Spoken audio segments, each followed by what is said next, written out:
Ladies and gentlemen, welcome to another thrilling episode of Manchester City in the Champions League, finding new ways to suffer. Pep Guardiola's team was so close to winning, and by so close, Bo, I mean they had the lead twice, and still lost. It's like running a marathon, reaching the finish line first, and then tripping over your own shoelaces into last place. But what did Pep say after the latest Champions League heartbreak? Did he blame the referee? Did he blame Jack Grealish's hair gel? Let's find out. 1. The game recap. A comedy of leads lost. Manchester City actually had this game in the bag twice. Erling Haaland scores out of nowhere. Madrid shrugs it off. Haaland scores again. Madrid shrugs harder. By the end, City was playing defense like they just discovered the concept for the first time. Vinicius's rebound? Unlucky. Bellingham's stoppage-time winner? Classic Real Madrid. The lesson? Never under any circumstances trust a lead against Real Madrid. It's like trusting a toddler with your car keys. Something will go horribly wrong. Manchester City's defense in the final minutes looked like a Wi-Fi signal on one bar, completely unreliable. 1 second, everything is fine, and the next, you're lagging so hard you're suddenly 2 goals down. City fans thought they were winning. Then Brahim Diaz, a former City player, smacked in the equalizer. Somewhere Pep Guardiola's bald head gained an extra shine from the stress. You just know he had that "oh not again" look on his face. Real Madrid in the Champions League is like a horror movie villain. You think you've defeated them, but they just keep coming back stronger in stoppage time. City dominated possession, controlled the midfield, and passed the ball 7,000 times.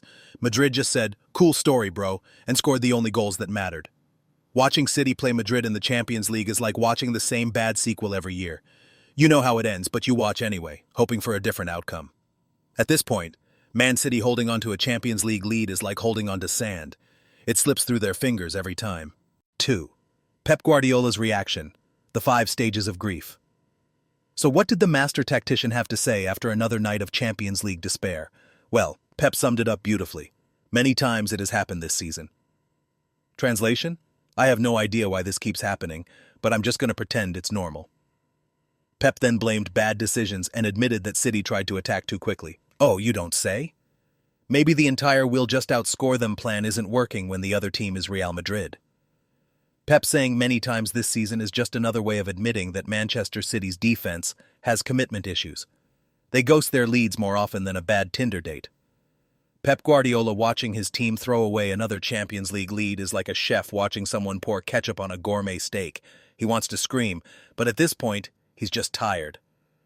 Imagine a doctor diagnosing a patient with, "It keeps happening, that's all. Good luck." That's Pep right now. No solutions, just vibes. Guardiola said City made bad decisions. You think? They defended the last 10 minutes like they were playing a FIFA match with a broken controller. City's version of game management is just playing the same way no matter what, like a kid mashing buttons on PlayStation. Pep's Champions League post-match interviews are starting to sound like a sad voicemail from your ex. "I don't know what went wrong, it just keeps happening, but we have to move on." At this point, Pep overthinks in the Champions League is less of a meme and more of a documentary series. 3. The Guardiola injury report. I don't know. When asked about Jack Grealish and Manuel Akanji's injury status for the second leg, Pep gave the most detailed, insightful medical analysis ever. I don't know. This is the equivalent of your mechanic looking at your smoking engine and saying, "Yeah, no clue, mate. Drive safe." Imagine calling 911 and the dispatcher just says, "I don't know, good luck with that." That's Pep's medical report in a nutshell. Breaking news. Guardiola confirms Grealish has legs but refuses to elaborate further. If Guardiola ever became a doctor, his diagnosis for every injury would be, maybe, maybe not. We will see. Pep is out here dropping injury updates like he's a contestant on Who Wants to Be a Millionaire. He's not sure. He's not using a lifeline, and he's definitely not phoning a friend. It's almost like Pep found out about Grealish's injury at the same time as the journalists, like, "Wait, he's injured? Oh, that's not great." Grealish could show up with a cast on both legs, and Pep would still say, "We will see tomorrow." Meanwhile, Real Madrid's medical staff is probably giving full MRI breakdowns with timestamps, while City's update is just, "I don't know, bro." 4.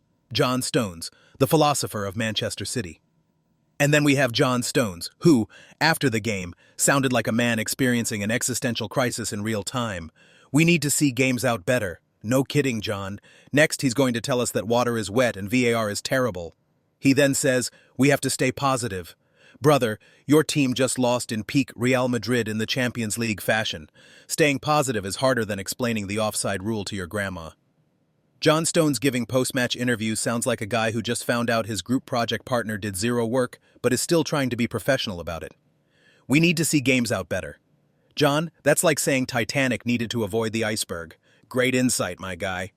Stone's out here talking like a man who just realized he left the oven on at home. This was less of a post-match interview and more of a therapy session. Next time, just hand the man a couch and a cup of tea. He says they need to take accountability. No offense, but maybe start with marking Brahim Diaz properly?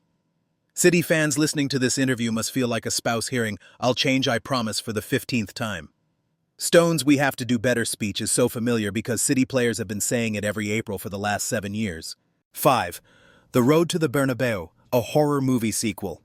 So now, City heads to the Bernabéu, where Real Madrid is basically Thanos with all 6 Infinity Stones. Pep says they'll recover and focus on Newcastle first. Yeah, sure. Because a Premier League game against Newcastle is really going to prepare you for Jude Bellingham sending your defenders to another dimension in stoppage time. Going to the Bernabéu in the Champions League is like walking into Jurassic Park and expecting the dinosaurs to respect your personal space. It's less of a football match and more of an exorcism. City needs to get rid of whatever Champions League demon keeps haunting them. At this point, Man City facing Real Madrid in the UCL is like watching a horror movie character go back into the haunted house. We know how this ends. The game plan: score, take the lead, then forget how to defend for the last 10 minutes. It's tradition. Pep should just sit his players down and make them watch a Real Madrid How to Win the UCL masterclass, narrated by Luka Modric. Man City heading to the Bernabéu is like an unprepared student walking into an exam they forgot about, nervous, sweating, and hoping for a miracle. If Real Madrid scores first, just cue the dramatic music and roll the credits because it's game over. 6. The Champions League script, pre-written for City. At this point, City losing dramatic games in the Champions League is less of a coincidence and more of a tradition. It's like an annual event. Some people have Christmas, others have Man City collapsing in Europe. So will Pep pull off a miracle at the Bernabéu? Or are we about to witness yet another Manchester City dominates but still loses documentary? Stay tuned. The Champions League scriptwriters must be having a blast. Every year they copy-paste. Manchester City dominates possession, has 20-plus shots, and still somehow loses. At this point, City's Champions League run is like a sitcom with the same plot every season. We all know the jokes, but we keep watching to see if they'll finally change.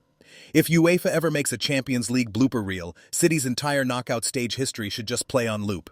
It's not even a curse anymore, it's just part of the tournament rules. Article 14. If Manchester City takes a lead against Real Madrid, they must immediately panic and self-destruct.